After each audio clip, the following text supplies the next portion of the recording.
Welcome to Ridgewood Talks. Through this podcast, we will be introducing you to some of the leaders and legends in our village. We'll keep you updated about fascinating local events. We'll dig into the town's hot topics and so much more. But first, let me introduce myself. I'm Jeannie Johnson, the founder of Ridgewood Talks and Ridgewood Walks. The goal of these initiatives is to create a kinder, more connected, and more vibrant community. I'm thrilled to be hosting this podcast with my good friend and all-around wonderful guy, Jordan Kaufman. We look forward to meeting with you weekly and hearing your thoughts on who and what you'd like to learn about in our beautiful hometown. For now, be kind, do good, and enjoy this episode. Here we go. Hi, listeners. Welcome to Ridgewood Talks. Our hyper-local podcast is dedicated to discussing issues that impact the residents of Ridgewood. One of the most popular aspects of our show is our interviews with political candidates, and this year's election is no exception. While national politics often grab our attention, it's crucial to remember how local elections shape our daily lives. It's been said that democracy dies in our backyard. That's why Ridgewood Talks is sitting down with candidates running for our Village Council and Board of Education. The questions we're asking the candidates come directly from you, our audience. Today, we are interviewing Mary Lou Handy. Mary Lou is running for her first term on the Ridgewood Board of Education. After retiring in June from a 25-year career as a social studies and technology teacher at GW Middle School, she brings a wealth of experience in education. Prior to teaching, Mary Lou served 20 years as the Assistant Dean of Admissions at Weill Cornell Medical School. Mary Lou has been a longtime resident of Ridgewood. She and her husband have been married for 46 years. They raised their 5 children here, and their 2 youngest daughters are currently attending Ridgewood High School. They also have 4 grandchildren, and one of them lives in Ridgewood. Mary earned degrees from St. Thomas University in Miami, Florida, in secondary education with a focus on social studies, and a degree in public administration focusing on criminal justice. She went on to earn a master's in higher and adult education with a focus on student personnel from Columbia University's Teachers College. As you know, we asked our listeners to give us questions. And Mary Lou, I want you to know, you received an endorsement. This listener says, as a former Ridgewood secondary principal for almost 20 years and now a clinical mental health therapist, I could not be happier that Mary Lou Handy is going to be joining the Board of Education. Her background in HR as a Ridgewood parent and HSA president of 2 schools as a technology specialist, as well as a social studies teacher and one of the founders of the Ridgewood Cambodia Club, she is more than qualified. She consistently puts children first, which, along with her experience, makes her an outstanding choice and one of the best qualified candidates I can imagine. So how do you like that? Wow, that's amazing. Oh, you made my day. I feel like the interview's done. I mean, that says it all. Well, thanks, Mary Lou, for joining us. And just before we kick into some of the questions that we've got laid out, where is a good place for our listeners to go and learn more about some of the issues that you're running on and just to learn more about you? What are some of those resources? Yes, that's such an important factor for people to know who I am and how I feel on different issues. We've been fortunate to have a number of meet and greets sponsored by the various home and school associations for elementary and the 2 middle schools. And so you can check with your home and school to see when they are having those. In addition, several neighbors have asked us to go and all of us attend. Sheila Brogan and Muhammad, we all have attended. So if anybody would like us to come, we have time until the election. We all could come to your home and we can meet with you and your neighbors and friends and talk about the issues that are very important to all of us. That's great. And we certainly encourage listeners to take advantage of that. So one of the curious things about this Board of Ed election is that this is an uncontested election due to the lack of competition for the available seats. There's 3 seats available, 3 people running. In the past, there's been a lot more community engagement at Board of Education meetings and, certainly a lot of issues that people have been very passionate about. Given that, why do you think that there are not more challengers stepping forward for these positions? As a longtime follower of the Board of Ed meetings over the last many, many years, I have noticed those issues of contention that you referred to. But within the last year, under our new superintendent, there have been a number of issues that have been resolved. People were very concerned about the math sequencing in the middle to high school years, and that has been addressed with some changes, as well as the ELA program in the elementary schools. So those were the two biggest areas of concern. I know a great deal of people have shared with me their concerns on special education and the fields. But I think with the way that the board has approached it this past year, people are happy with the positions and the actions that the board have taken. So we don't seem to have people upset with the way things are going. And so I think with keeping the budget under the 2% cap, most people's concerns are being met. And therefore, that's why we probably don't have the competition as many candidates as we've had even last year. Mm-hmm. And certainly progress is always a good reason for there not to be as Right. much Yes, yes. discourse around some of the issues. This is something I think that we're all kind of dealing with on a national level, and it kind of trickles down to some of the local level. But one of the things that Jeannie and I have talked to a lot of the other candidates for council about is respectful campaigning. Maybe you can talk a little bit about what steps and accountability you think for yourself on maintaining integrity throughout a campaign, and maybe just kind of your philosophy on that overall. I think as a teacher and as a community member, I guess sometimes my children said, Mom, you're a little bit more naive. You see the good side of people. You listen and you give people a chance. With that, which they don't know, I do a lot of research. When people say something or I don't really think that it rings true, I do some fact checking on my own. And I do believe it's important for leaders. I do believe in civic participation. People need to be involved with their government, because if you just sit back and complain, then you're not really part of the solution. You're part of the problem. And I think that people have come up and shared a lot of things while we've been at the multiple meet and greets that we've been to. And I think that by talking about what we believe in, I think that the candidates that people know already, they've walked the walk, they've talked the talk, they've done what they said they were going to do. I have a reputation in town because I have been presidents of two different home schools, both Hawes and BF, and I've been a Maroons coach for over 10 years with my older children and my two younger daughters. So people know me. They know I care about the kids, and that when I talk about the kids, when I make decisions, they're always child positive focused in that way. I've never been demeaning or those kinds of things. I'm that other good kind of a coach. And we do have success. So you can win by being a good coach. And I just think that people know of me. I've been around for nearly 40 years in Ridgewood. So people know me as a person, also teaching for 25 years at GW. So I do believe this is key. And that's what I've taught in social studies.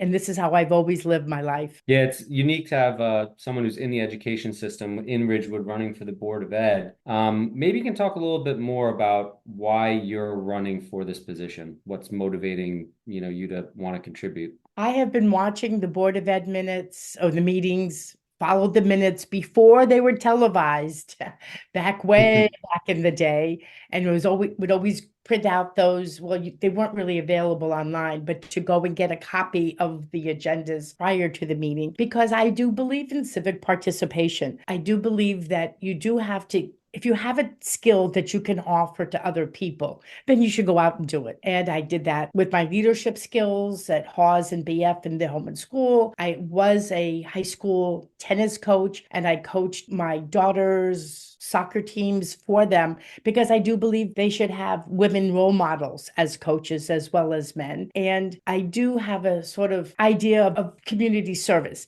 My father was with the FBI. He was the agent in charge of many different offices and was very involved with the Bureau. And he set that up as, giving back to the community with he was a lawyer. He could have gone into private practice, but he chose, as his father was a policeman, to give back to the community. And that is something that I held true from being a Girl Scout leader to teaching CCD in Mount Carmel to the fields. And I do believe in giving back. And I do have, as you said, the education background of 45 years in higher adult education, working with students who had graduated from college, coming to medical school to professional school. And I do know about the rigor of different programs. Plus, the having 5 children go through the Ridgewood school system has given me an insight to different elementary schools and to certainly into the administration and to GW. So I think I have something that's valuable to share,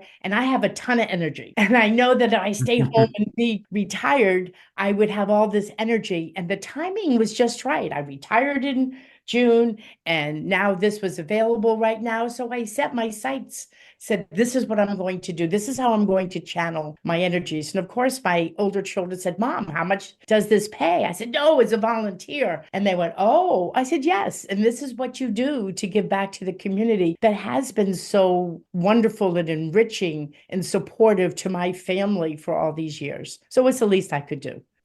That's great. So one of the things you mentioned earlier about why the position was uncontested is that the residents are probably pretty happy about many of the issues which they were passionate about being addressed. But certainly there are still a number of issues that and challenges that the Board of Ed is going to face. What are some of the key priorities that you have for improving the district, and how do you plan on addressing those issues? 3 of my 5 children had either IEPs or 504. So special ed has always been something that's been near and dear to my heart. And one of the reasons we moved from Mawa with our 2 adopted daughters and moved them right back into the Ridgewood schools, where I knew they could be supported and would flourish here. And they have. Not everything went as smoothly as we would like sometimes. So having inside knowledge as a parent, having knowledge as a teacher in delivering the accommodations that students have given me an insight on both sides to the special ed issues. And I do hear what the parents are saying, and I do take that to heart. And I really do want to see what's happening and see there's new ideas on the horizon. There's going to be an internal audit. So that's something that I'm very interested in supporting from, as I said, having both inside and institutional knowledge about. And the other thing being, I'm a maroon soccer coach and trying to schedule fields. I know that Ridgewood has 26 fields, 13 of which are village fields, but 13 are high school fields. And personally, I do live in a flood zone, and Ida did visit my basement. So I feel, and I personally have felt the PTSD when you hear about rain coming and what's happening. And my daughters play soccer for the Ridgewood high school team, and my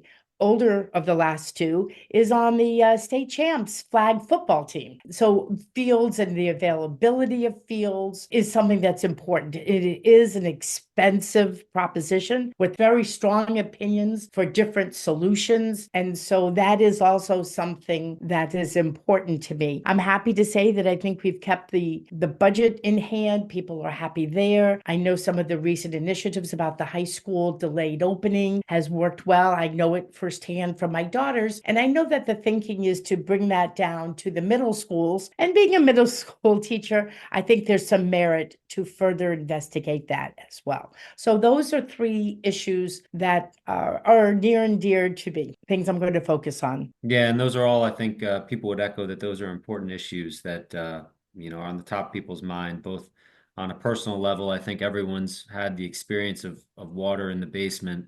Feels like all of New Jersey is kind of turning into a flood zone. But also, especially with the fields, anyone who's had kids and, seen some of the fields after some of the heavier rains, it's definitely a major issue. And what do you think are some of the ways of addressing the flooding that's going on in the fields?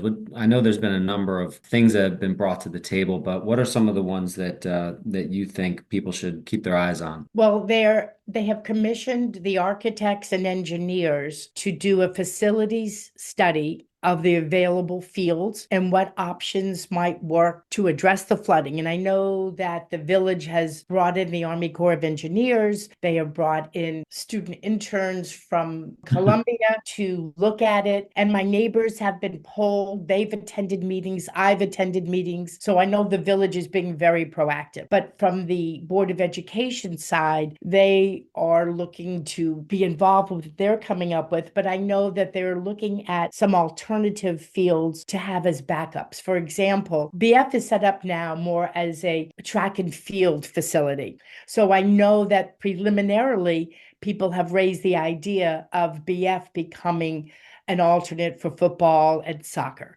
And I know that is being investigated. There are some things that will have to move around, but they have to be cognizant that track and field needs a facility that meets their criteria as well as football. And so there is talk there. It's in the very preliminary stages as an alternative because it does not flood. So that might be something to investigate and to make improvements towards.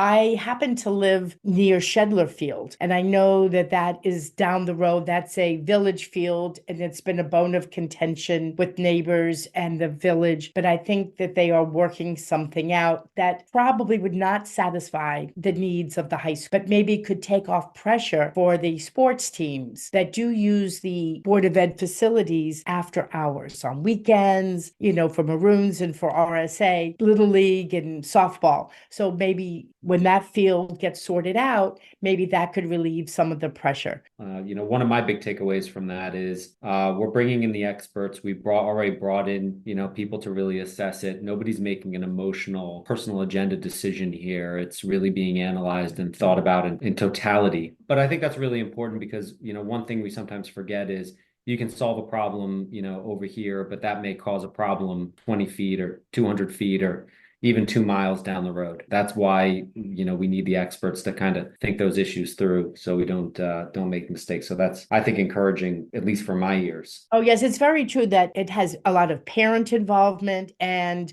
elected officials' involvement, bringing in experts. And as you said, it's not just a few people making some decisions that everybody will have to follow. They are making it very transparent. Being involved with Ridgewood for 40 years, I've seen that there have been times more like 35 years ago when things weren't so transparent and it caught the community by surprise and people were very up in arms. And when you don't share plans with the public, they react very badly. Maybe they're going to go along with it, but if you don't share and be transparent, you really get a lot of blowback. And I don't think that's really helpful for anybody. Yeah, no, I think that makes a lot of sense. And that's also a life lesson for any listeners. If you feel like, relationships seem a little bit rockier, try a little communication and transparency. That usually smooths some things out. That's something that I used a lot in education. Kids would say something and the parents would be confused and people would email me. And I just found it so much easier just to call them back because it's hard to read the emphasis and the way that you're talking in an email and just get it out. And you can have a really nice conversation. And parents that were worried about something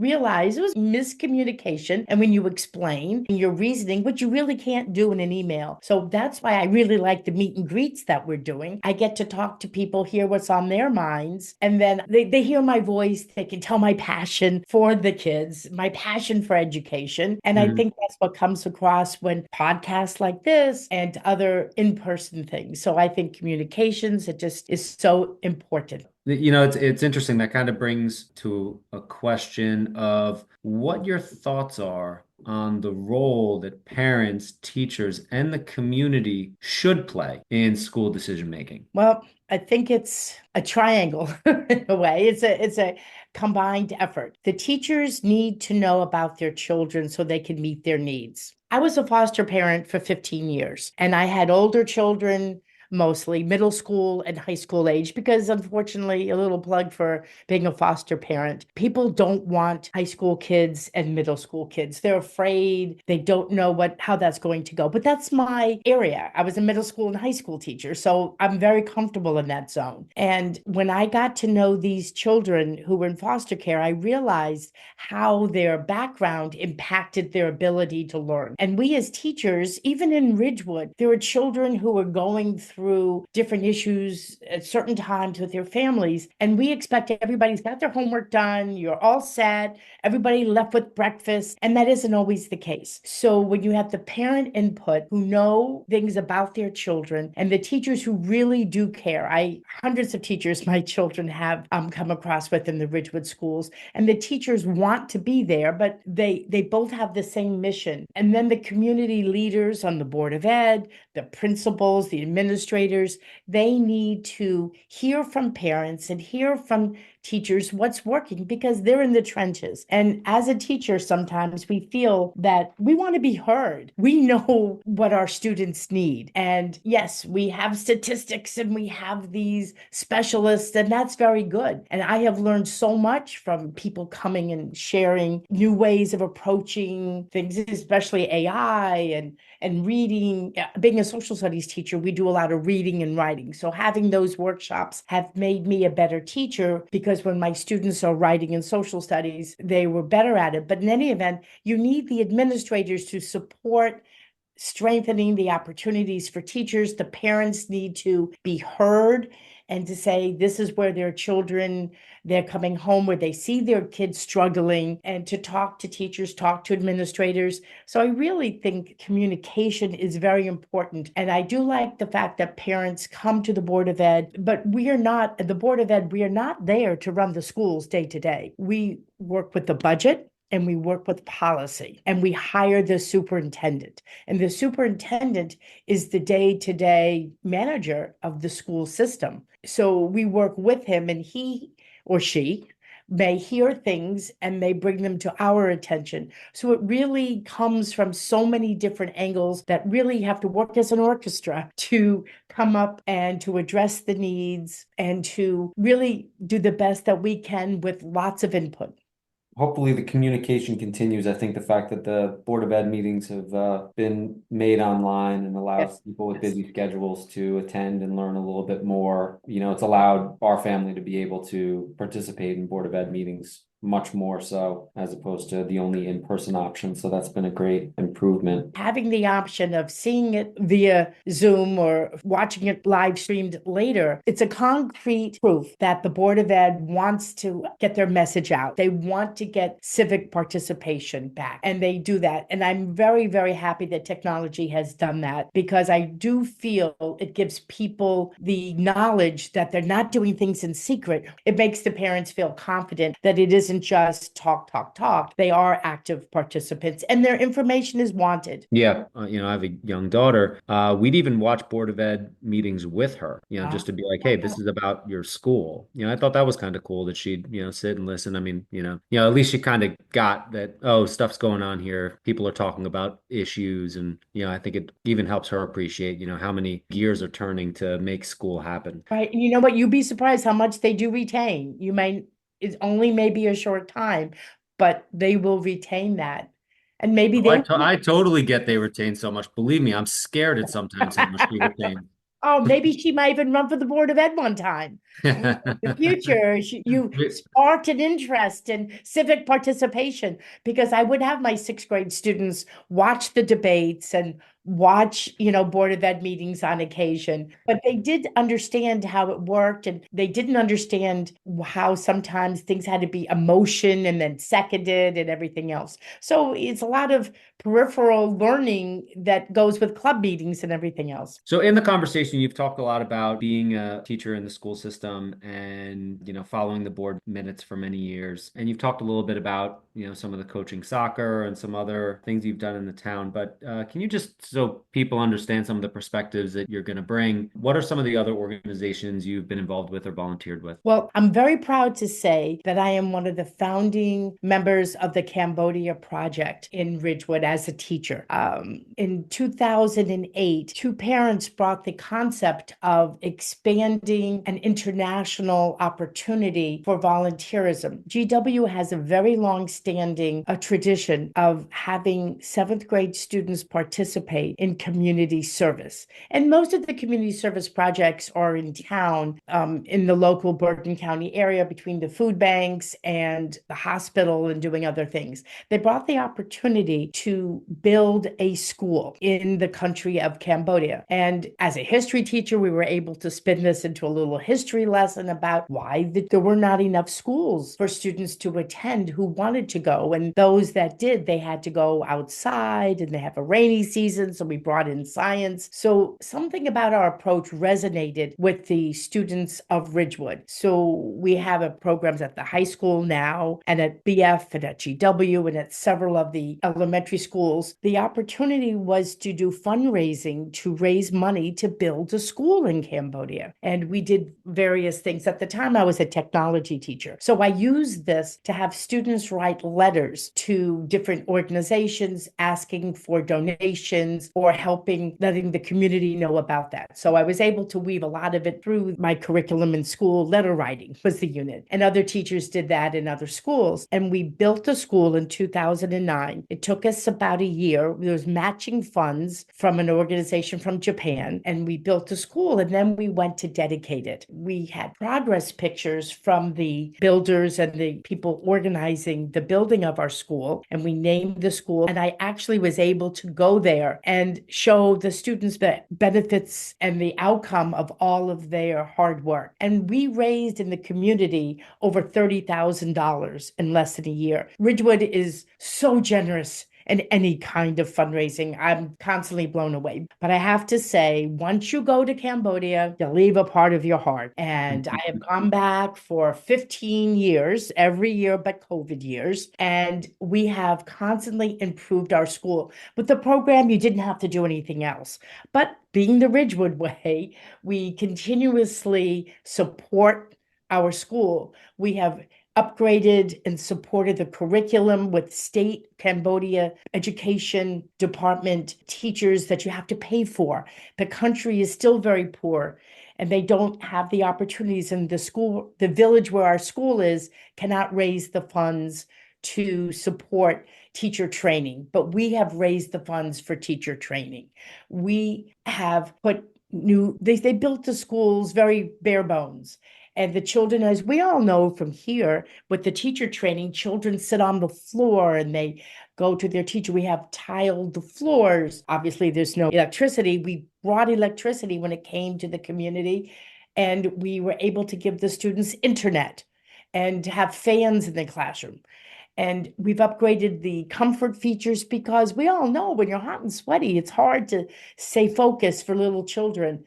And the school, as in our schools, is the center of the community. With all that being said, I have seen children over these 15 years be so involved. We've done pen pal experiences. I've set up Skype when we first got there. But the wonderful thing about it is we live in a global society, and there's so many needs close to us, but there's so many opportunities away. And it's really nice for the students of Ridgewood to realize kids in Cambodia share the same concerns, like the same music, love sports, and that just because we're in Ridgewood and they're in Cambodia, they have so many things in common. And I just think it helps people to understand different communities and different people around the world, that we have more in common than we have as differences. Definitely. And I can hear your passion for the Cambodia Club and all of the good work that you've done over there.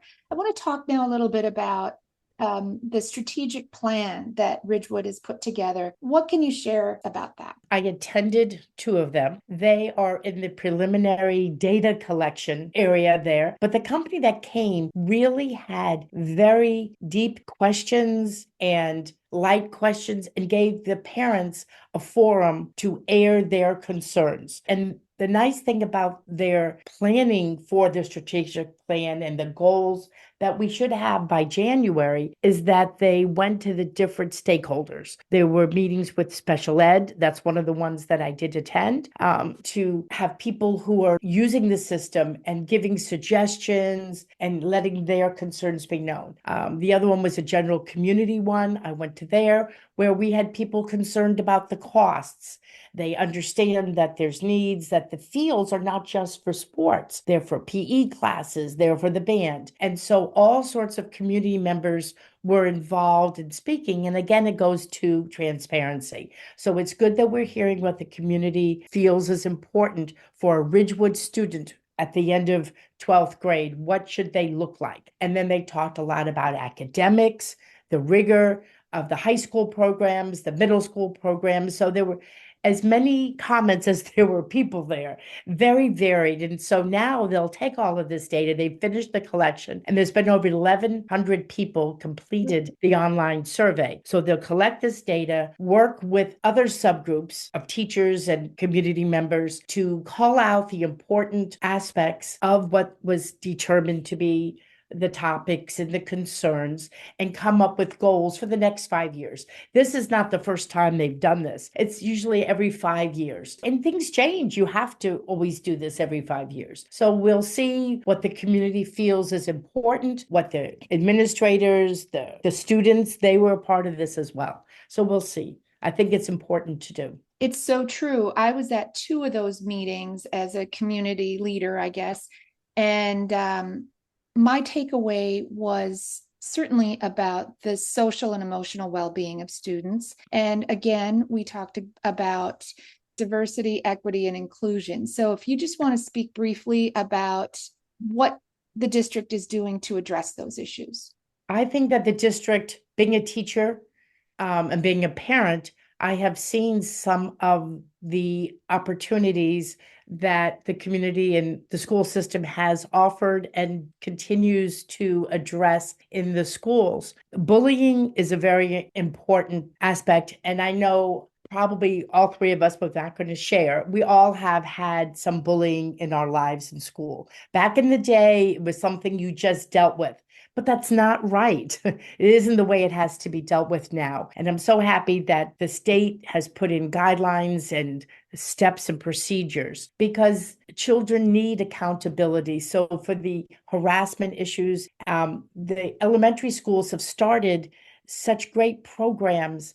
Open Circle is one, and the kids talk about things in a calm manner when children are doing something in the classroom. So it isn't children ganging up. So that is a long-standing, and I think that has paid off to a greater and lesser extent. In the middle school, this is also addressed with the number of speakers they have brought in. Every year, they brought in different programming that's sort of hip, but gets to the message. And I think that has resonated with students. Every month, the students meet in small groups of the same grade with the teacher, and they stay with them for 3 years. And they talk about issues. They have themes of the week that they address. Some have been bullying, some have been civic participation, others have been specialized about autism. And so to explain what autism is to students who are autistic have shared things with other children to understand, just to start the dialogue. And so kids know why a student may be reacting in a certain way. So a lot of things are not swept under the rug. We're saying you're too young to understand. They're helping them cope in the elementary schools, address it calmly, and to understand that all students in their school are schoolmates, and they have to understand what they bring and the positive nature that does. We have students that are being educated in social studies and science with all students are included in those classes. So it's really good for students to realize. I had a student in my class who has some other special classes, but he was a whiz in history and geography. And he would sit there and explain things. The other kids would say, wow, you're so smart.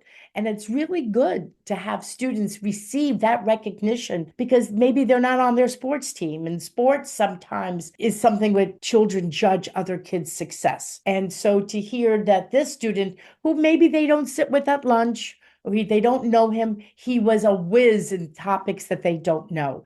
My youngest two daughters are biracial. And so being included and feeling comfortable in a school where there are not as many other students such as they are Black and Hispanic, I feel they have been welcomed. They have friends from across the spectrum of different ethnic groups. And I think that Ridgewood has been very welcoming from our experience. I have heard some other students may not have had that same feeling, but my girls started the youngest girls in first and second grade. So they started with Open Circle. So this is something that is important to me. And I do feel that the schools at different levels and the high school with their speakers have really brought it to the students. And I think that the parents may have had some concerns in the beginning about keeping students in their building. And I know there are some things that need to be addressed and have gotten better with behaviors that kind of scared other children in some of the other programs. But I think those have been addressed or are being addressed. And I think it's something that makes our community stronger.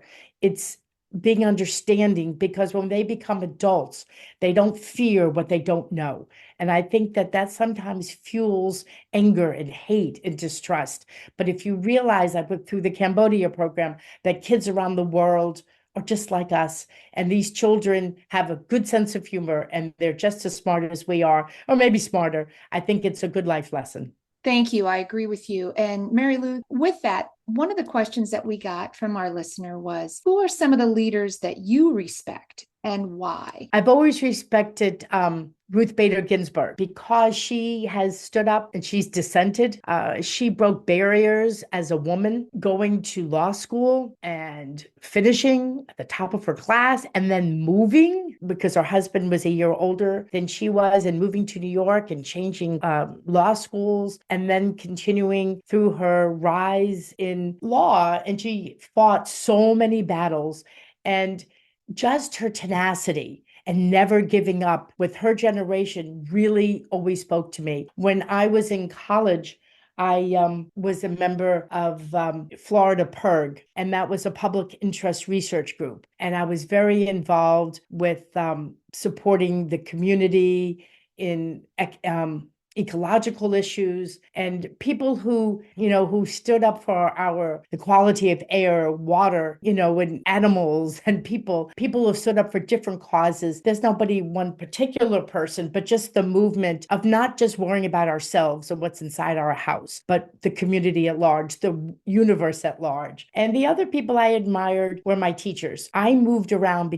due to the nature of my father's work almost every year. And every year I would go back to school and go to the new school, and I would stand in the playground while everybody else reconnected. And I would just stand there. But you know who would come up to me? The teacher. She'd say, "Oh, you must be Mary Lou. Welcome." And always made me feel welcome.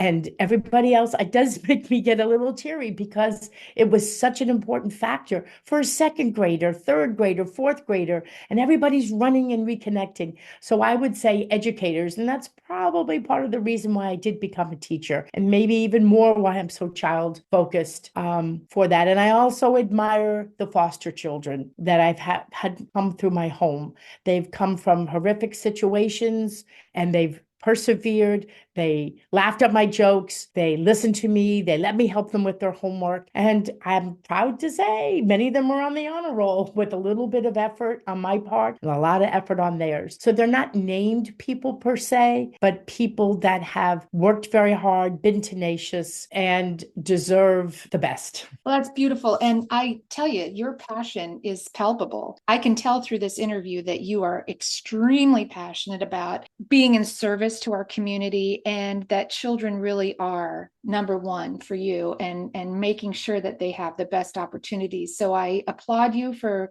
taking this position. I congratulate you for going through this process, and I wish you all the best while you sit on the Ridgewood Public Schools Board of Education. Thanks so much for being here, Mary Lou. Well, thank you so very much for inviting me, giving me an opportunity to talk with you and let people get to know me a little bit better. And I promise I will do my very best. I will work very hard for the community. Thanks so much, Mary Lou. Thanks for Thank coming you on. so much, Jordan. Yes, thank you. Thanks, you guys. Talk to you soon. Okay. Bye-bye.